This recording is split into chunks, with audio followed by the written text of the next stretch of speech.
Okay, so we're starting off with our brows. I'm using my Brow Bar to Go. You can fill in your brows any way you want to. You could do it the regular way. You can make them a little more thick and dark. The great thing about this look is everything can be customized to your own liking. It's not really a very specific type of look, so that's the really good thing. So I just filled in my brows as I usually do, a little bit darker than usual, but pretty much the same.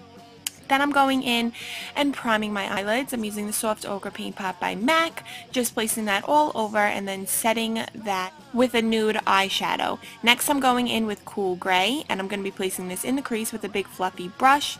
This is pretty much just going in this general area. I'm not making it all over the place. This is a really smoky look, so it really doesn't have to be that neat, but I definitely wanted to concentrate it in the crease and a little bit above the crease as well.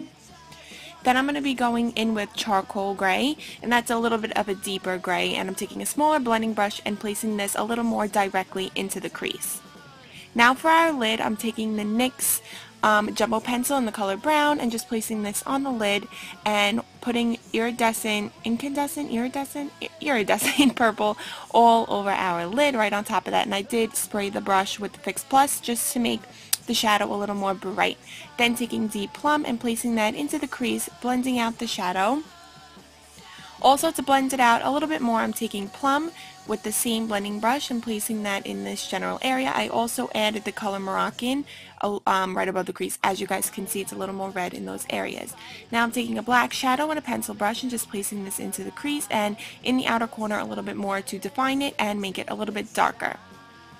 Then I screwed this up and I was taking makeup remover to clean the paint pot that I got all over my eyes, and I put it way too much in the inner corners and wiped off the shadow, and regardless of how much I tried to fix it, it was just not sticking and it just turned out horrible in the inner corner. So if you're doing this look, just be very careful and don't be an idiot like I was.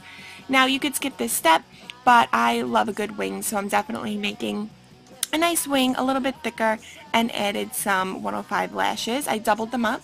Now for concealer, I use the NARS and the NYX concealers to highlight. I'm doing a really heavy highlight and contour for this look. I highlighted in all these areas.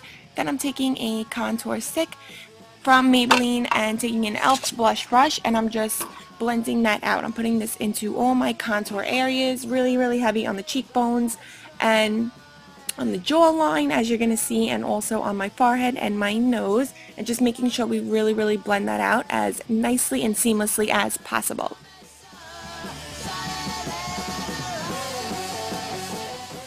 Now I'm going to set my whole face, especially the highlighted areas, with this loose powder with my Beauty Blender, and then I'm going to take a big fluffy brush and get that powder all over the place just to kind of set my face, because I was sticking with a matte face. So now I'm taking Taupe by MAC. This is an eyeshadow, I believe, and I'm using my NARS brush to really contour. Like I said, I wanted it to be a very heavily contoured matte face. So using this brush just to get in those cheekbones and all those areas that I had put my cream contour in first, and this is just going to set it and make it even more dramatic, just making sure to blend that all together with the rest of the face. Now to make my highlighted areas a little bit more precise, I'm taking NC20 Studio Fix Powder by MAC and a Real Techniques brush and just placing that right on top of those highlighted areas. This will make the contour look even stronger and make those highlighted areas pop even more. I also contoured my nose, like I said. Then I took the gel liner and put that in the waterline. Also taking Carbon by MAC and running that along the lower lash line. I'm so horrible. I can never get the lower lash line in for you guys. Now I'm taking Plum from the Lorac Pro 2 palette and blending that underneath my eyes. You guys don't have to make it this crazy under here and this smoky, but I just really wanted it to be quite smoky under the eyes and a little bit dirty looking. I have this bandana, and I was just making my hair super messy. You could leave it straight, curly, whatever you want.